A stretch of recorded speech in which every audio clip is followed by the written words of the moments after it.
Well, hey, good morning, gamers. Welcome to the Blue Gamer Bluecast morning show. I'm your host, Adam Blue, 30 plus year video game enthusiast and industry analyst. Every Monday through Friday for about 30 minutes, about 8 a.m. Central, I'll dive into the latest gaming news, what I've been playing. We'll just talk gaming. It's one of my favorite hobbies. It's February 6th, 2025. And, time sure does fly on by. That was a rhyme, was it? I don't know. No, just more stuff. It's like I wanted to get to, okay, it's February. What are the games coming out? And I already went through that recently, and there's games to be playing. I see that's something I need to do where it's like I'm always looking forward to the games that could be coming out that I can find that I can play. And it's like, wait, Adam, wait a minute. Just play the games you have. But you know how that is. Everyone knows how that is. Speaking of the games that I have, let's quickly talk about what I've been playing. Not much. I didn't play too much yesterday, to be honest. So Godzilla PS4. I'm still playing through with Space Godzilla. Again, I will say I love how different the kaiju are. So when you're playing through again, look, 44 hours. I think that's a lot of time for this game. Luckily, the different kaiju offer different ways to play. It's completely different. Like with Space Godzilla, it's pretty insane how they make it where you can make these, it's just like in the movie, just like the movie. You can make these crystals form out of the ground around you, and if you stay within that perimeter of the crystals, you have unlimited energy. It's crazy how different they make each kaiju. So when you play, it's, there's a lot of playing over and over. At least it feels a bit different. And then Street Fighter 6. So I jumped back into that. Yesterday on stream I was playing as Mai, and I went back in to do the pass, whatever they call it, that has all the Mai stuff. So then the character I am in the Street Fighter game can have her costume on. Now, what's interesting though is I had talked about on here where I was using the modern controls, and I'm not too crazy about it yet. I'm not too sure how I feel. Is there a benefit, etc.? So I switched to classic controls, and I just like that so much better. And I think it's just because I'm used to it, just because I already know all these characters' moves from being in the different games. The one thing, though, is I couldn't figure out how to change the controls for the World Tour mode that I'm doing. Because I think I picked modern controls, then when I play the game, I picked modern controls. And then now playing the game, I want to switch to classic. It won't let me. I can switch in the options, but then that world itself. So I don't know if it means that whole world is stuck in the modern controls or there's another setting I need to go to somewhere. I'm going to try to figure that out because I am liking Street Fighter 6. One thing, though, I was realizing with the modern controls, it does require kind of the 6 face button thing. And I was thinking of buying a controller for that has 6 face buttons. I've been meaning to do this for a long time, and I might get around to it. Actually. Hori has, Hori makes some really good controllers. HORI, if you haven't heard of them, they've been around for a little while. Japanese manufacturer, I believe. They have these 2 Street Fighter gamepads that I might pick up. I actually used to use a fight stick, but over time, it came to be where it kind of took the chill factor out of playing a fighting game, like sitting back with a controller and just playing. With the fight stick, I feel like I have to be more present, which I am present, but I guess more active in, I don't know. I feel maybe it's just I'm so used to control the gamepad. It's just I have a lot more fun. So yeah, I went from thinking, I needed to use a fight pad, which I have a real nice Mad Catz 360 Street Fighter 4 fight stick. Yeah, I don't know. They have some new ones too where the joystick itself is actually buttons instead, which I find that interesting as well. And it has it where your thumb is for, I want to say, that might be to move forward or to jump or something random. Like it's a new way to play, and not necessarily new, but it's a newer way to play fighting games that I'm going to try. So I don't know what I want to do yet because, I feel like I still want to play more Street Fighter 6. It's pretty crazy of a game. It's very unique. It's very different.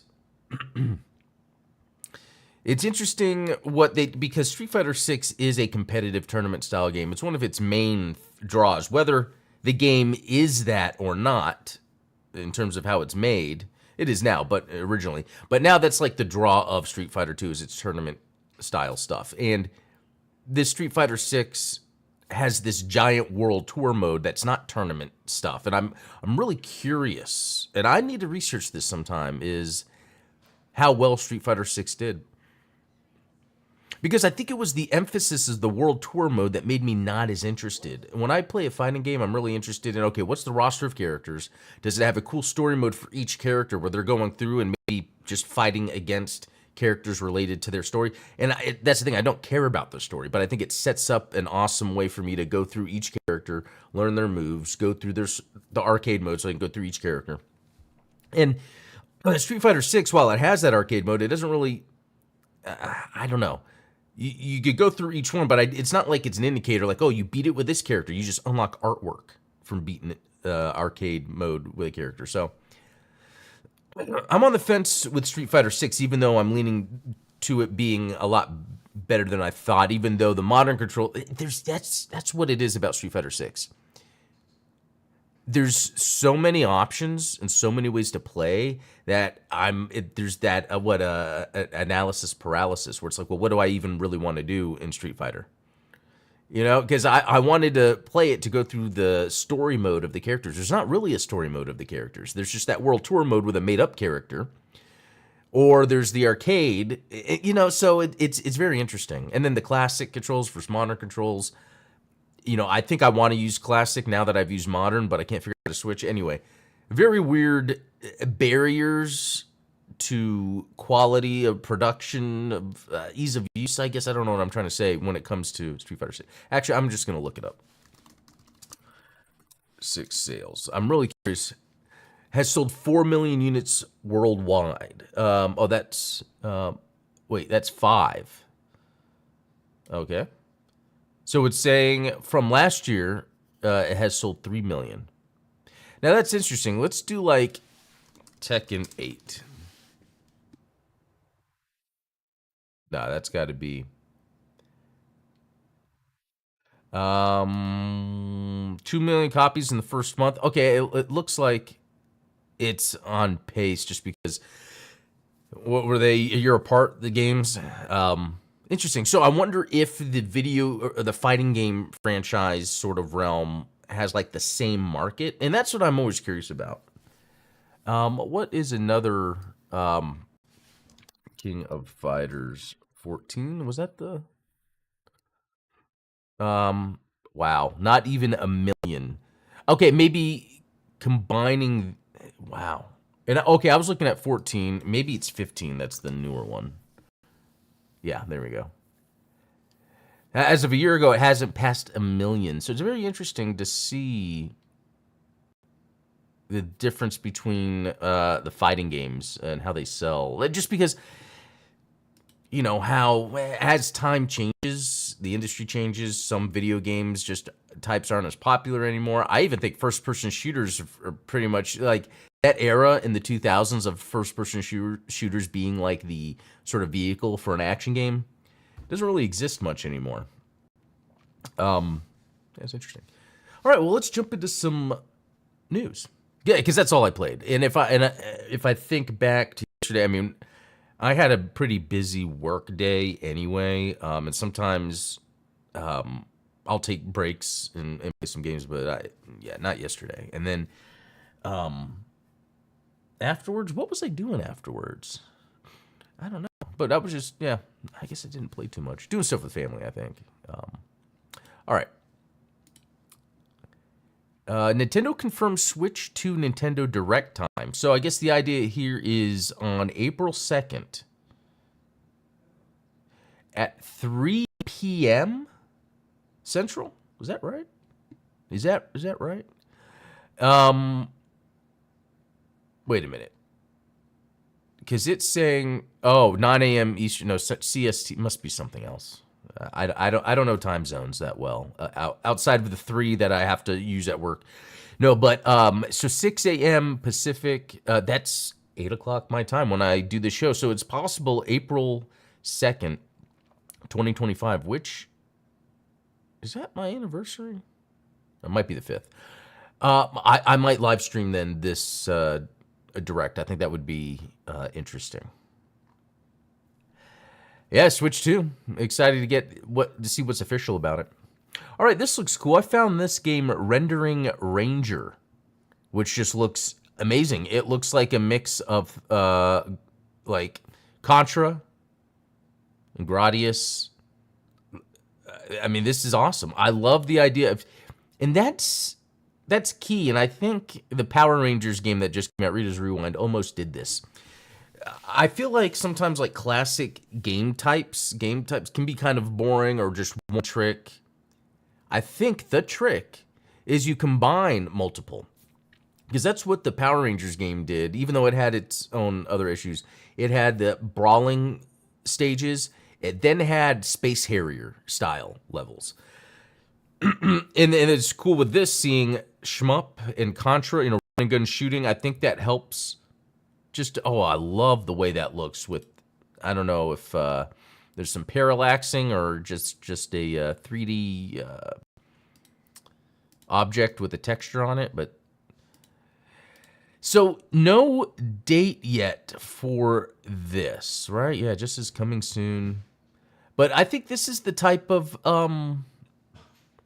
I think this is what developers can do moving forward when they're wanting to take classic genres like this. Is like, hey, how about you mix multiple types of classic genres together in a game? Oh yeah, it even has Reader's Rewind in here as a similar game. So anyway, looks cool. Love the artwork. Can't wait for this. That'll be sometime soon. And then I came across this, Operation Night Strikers, which I can't say that I've known the names of these games, except that I have seen these in the arcade. And it's a 3-pack of games. It's Operation Wolf, Operation Thunderbolt, Night Striker, Space Gun. I think I've played maybe some of these. I mean, they really look like... I don't know about that one, but they really look like the games that I would see in the bowling alley that was near me growing up. They always had the latest arcade games. Yeah, it's 4 games. I think Operation Wolf had a remake on the 360 that was pretty good, actually.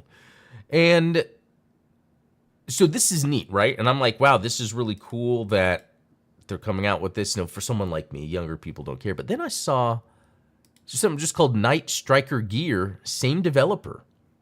And I'm like, what is this?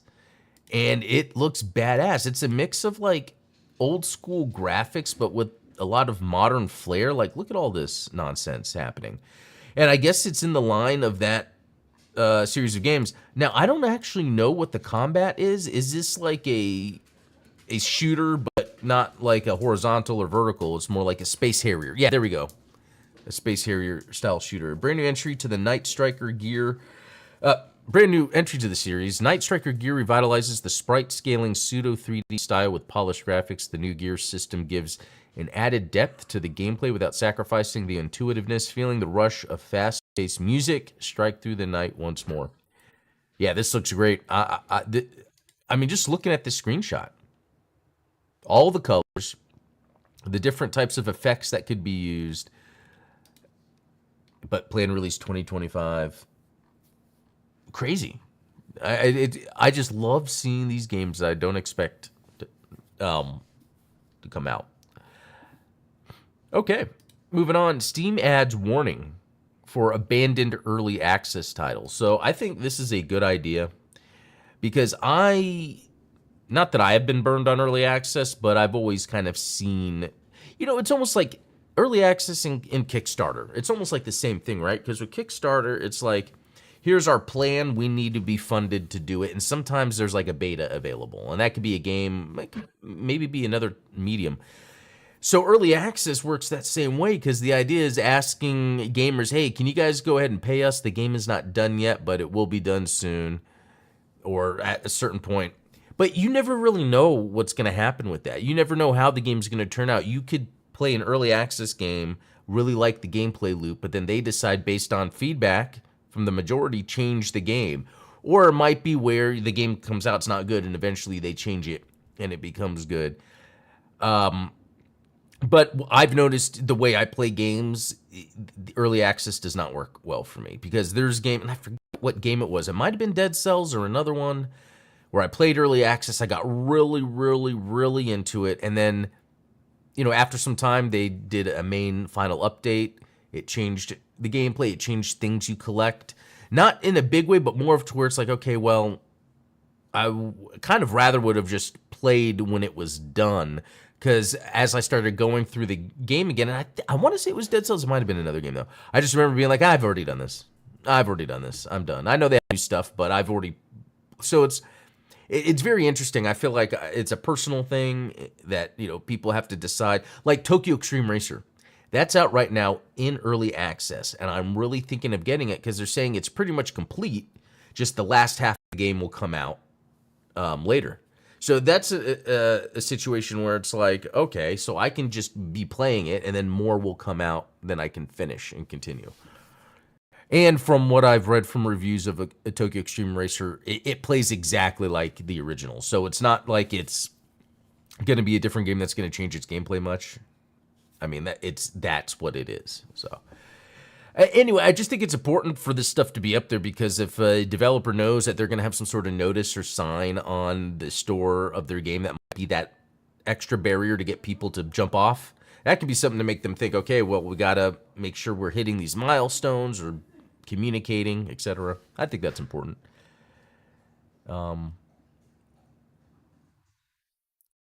Oh, interesting. It appears that this warning will appear on games that haven't received an update in over a year. Several early access titles, such as Hades 2, don't support this warning. Similarly, much older early access titles seem to be exempt from this warning. Yeah, that's a great idea. More than a year. More than a year. All right, here's kind of some bad news, but I like to follow Bandai Namco closely. They have reportedly reduced its Japanese workforce by over 100. So in Japan, they kind of have a process for when they are wanting to let staff go. Or if they need to, if they want to like save on money, and they could do that by laying off people, they legally can't do it that way. So what they do is they will just create positions with little work and have people do that to get them to want to leave. Okay. So apparently, though, Bandai was at the point where they were showing that they were losing money by having these extra staff, so they had to let people go. And it's interesting because they had ceased production on several titles, including games featuring the One Piece and Naruto licenses, as well as a contract project with Nintendo. Now, that's a big deal, a contract project with Nintendo. And Bandai Namco loses that. I think that's a big deal, but how much of that was Bandai Namco? How much of that was Nintendo, though? But that's interesting for Nintendo. What was Nintendo working on that they decided they didn't want Bandai Namco on? Or was it that they just decided to cancel a project that Bandai Namco was on? I wonder, what is the relation between the staff having to leave and a contract project with Nintendo being canceled? Because I really wonder what that would have been. And I guess that Dragon Ball Sparking Zero, though, has been strong for them, surpassed 5 million. Okay, so just think about what we were talking about, Street Fighter 6, and we saw, what was that, 3 million after, a couple years, and see a game like Dragon Ball at 5 million. So, and that's the thing I think I've brought up before, and I think others here have too, where it seems like maybe fighting games in general are like on a downward slope, even though there's, the popularity of the competition. So I wonder if it's just a smaller market where like these video games, fighting games can still survive, but they can't be making these giant, super graphical, large open world. They might have to restrict what the actual, what am I trying to say? Well, yeah, because another idea just popped into my head too about the fighting games. Because if we think about like Tekken, like Mortal Kombat's the big one. Even with Mortal Kombat, they said they've been losing money, and I wonder if, or not losing money, but I guess wasn't doing as well as before. And I wonder if a lot of it has to do with Mortal Kombat. It's kind of different. it's a fighting game, but Mortal Kombat makes a lot of money, and I wonder if it's more of the IP than it is because it's a fighting game. Whereas with something like Street Fighter, it's more, again, like I was saying, more of the tournament style thing. Well, let me check out something. Mortal Kombat 1. I gotta spell it right. 1 sales.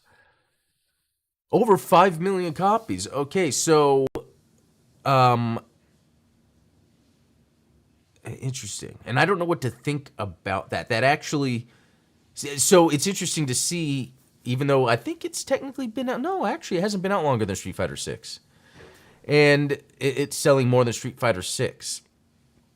It's very interesting to see that. Again, I think it's less about it being a fighting game and more about what it's providing to the player. Mortal Kombat has this whole storyline, IP to it, all that whole thing. MK1 was next gen only, like Tekken 8, unlike Street Fighter 6. Okay, so there's that aspect as well, which is very interesting. So Street Fighter 6 wasn't next gen only, but MK1 was next gen only and sold way more than Street Fighter 6. It's very interesting, and I guess why I find that interesting is because, again, these are the same thing in a way. Street Fighter 6, Mortal Kombat 1, these are 2D fighting games. The difference is Street Fighter 6 is associated with, like the competitive tournament style fighting, and while Mortal Kombat is too, people like Mortal Kombat for the blood, the gore, the history it has. I think they sell for different reasons. They must. But anyway, next little news item here. Metal Gear Solid 3 Snake Eater launches August 28th, 2025. Excited to play that. I've never been able to fully play through and beat any Metal Gear game except for Ground Zeroes, but that was easier. I've just played a little bit of each, I think it's because and this is just a personal thing, I get tired of dialogue. And even if it might be interesting, sometimes when I want to sit and actually be engaged with the gameplay, some of these games like this will have scenes where it's just dialogue, and I'm like, all right, I'm going to do something else. But I wonder, so here's the one thing, I wonder if I should try to finish Metal Gear Solid 1 and 2 before 3. Could I finish Metal Gear Solid 1 and 2 before August 28th? Yeah, I can. Will I? I'll just have to keep reminding myself. I have to tell myself that. Because I feel like that would be, I've played them in the past. I've just never completed them because there's just certain aspects. I would say that it's the boredom, the pace, the slower pace and boredom of cutscenes of dialogue, even though that's cool in its own right, outweighs the gameplay that this had. So, or the Metal Gear games, they're fun, but okay. Was there something else? Yeah. So apparently, it showed in the trailer. It showed Ape Escape at the end, and I guess that's going to be a game mode coming to the game. So, yeah, neat, very neat. 3D audio that enhanced. I wonder if that's one of those things where you have to buy like the Dolby audio stuff. I don't know. Okay. For this last half of the show here, we're gonna check out a game real quick that is coming out later this month, I think. It's called Metal Bringer. And I've actually had this installed, and then I deleted it, and then installed it. Because I try to keep my hard drive space clean, and then if I never play a game, it's like, hold on, let me. If I'm playing a game, it's like, I might as well. Okay, what's going on? Okay, I think it's starting. I hope. Because it's just currently sitting at the splash screen. Oh, there we go. Okay, another Unreal Engine 5 game. Already, I love everything I'm seeing here. We're presented with a menu with pixel graphics, samurai mode, shooter mode. Huh. Right? Right, left. I don't know what I would prefer. Let me look at some other stuff. I'm trying to look at how I would have fun playing. The X and B are a little too far apart from each other for my thumb, whereas if I'm using shooter mode, I have L and R quicker at my, I don't know. So far, I love a mode where you can experience... Raise a weak labor and grow stronger to feed... oh, okay. I have to beat this anyway. All right, let's see. This, uh-oh. Reading. Okay, cool music, cool graphics. Just gonna skip it. I don't have much time anyway. Oh, neat. So you make a character. I like the way they're doing the graphics. I'm just gonna...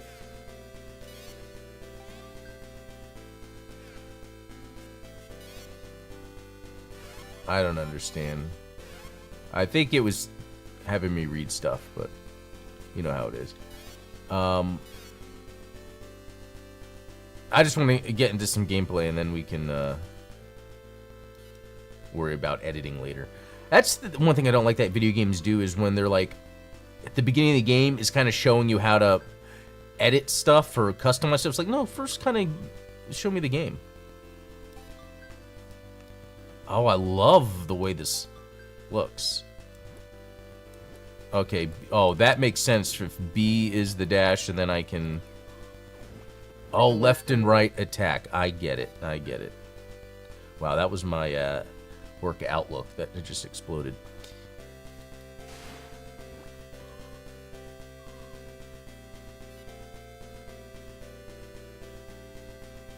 Okay, let's go. So, dig in the music. Hopefully it doesn't get annoying since it's like constant, like chip tune. But I'm liking what I'm seeing here.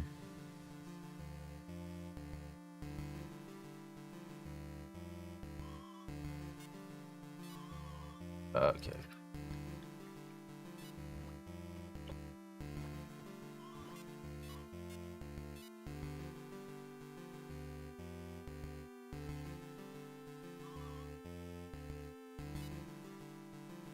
Okay, the pace of this is... Oh my gosh. I really just want to see what the gameplay is like. Okay, here we go. Oh, there's enemies everywhere. Oh, wow. This is not what I was expecting. But this is awesome. And then what?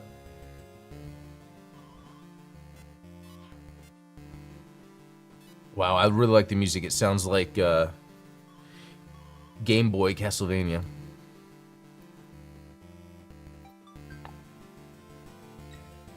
Oh, that's the gear. And now I'm riding it?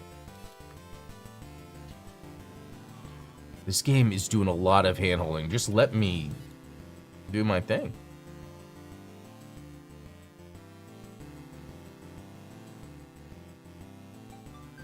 Wow, look at that. You get a mech.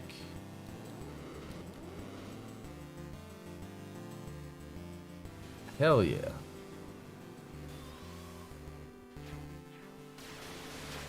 Whoa, look at these mechs. Okay, and there's a V-fin. I did not know that it was going to be this type of game. Not really V-fin, but you know what I mean.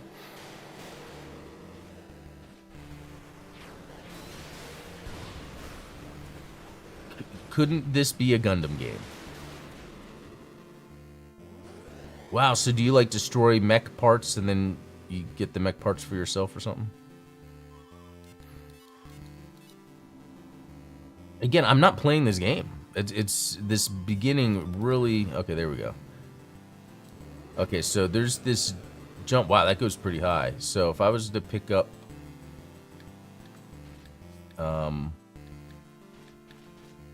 the arm part, or maybe Okay.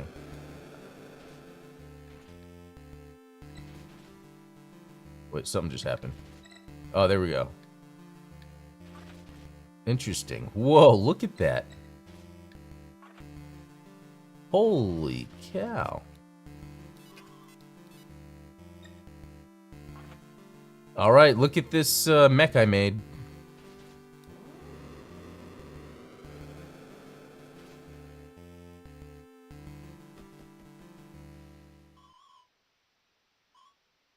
Okay, I just got a mech, and I woke up 1,000 years in the future. Oh, okay. Oh, okay, so big and slow.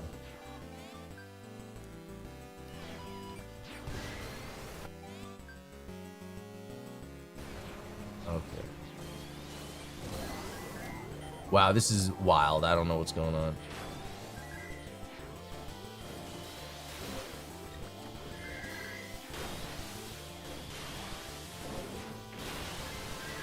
Okay, I don't know what's going on, but I like what's happening.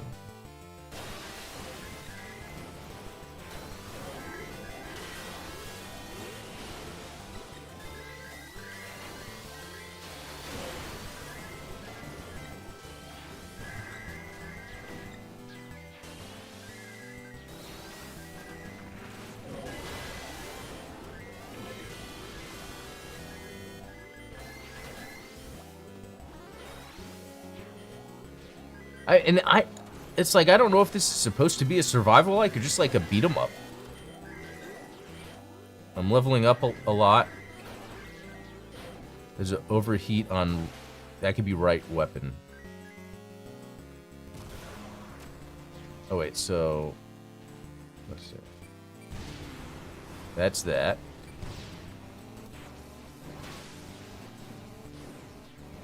Oh my gosh. It's just... It seemed like such a mess. I wanted to kind of take my time and really figure out what... That's a good guy though, right? But he's like flashing gold. It makes me think it's special. Maybe not. Oh, are there discs in here?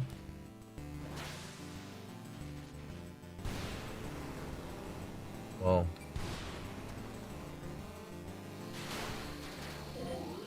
Alright. I need to get going soon, but this is really cool. Let's say makers of Samurai Bringer. Okay, I'll have to check that out. Wait, unless you already told me about that. Wasn't it that one you told me about? Oh, no, that was a mecha game. Anyway, this is cool. I mean, I don't think we've really determined what the game loop is. I think this walking around, the graphics, the way that you make your own mech and you attack, I think all of that. Oh, you hold down X and it does this. Oh yeah, B is supposed to be that dash, but I think my guy's too heavy for that. Oh, Y goes that way, left goes that way. Oh, that's kind of nice to have while you're moving around, I guess. Because I guess the other way would then be X and B would be the buttons to attack, you know, that other control scheme, and then left and right. Whoa, what did I just do? There's so much going on with this. There's not enough time in this show to really go through that. But I want to look at that real quick in... Okay, Metal Bringer. Just a planned release date of 2025. But, yeah, this is looking cool. All right, guys, I'm going to head out. This is a lot of fun. We will talk tomorrow. So until then, be cool.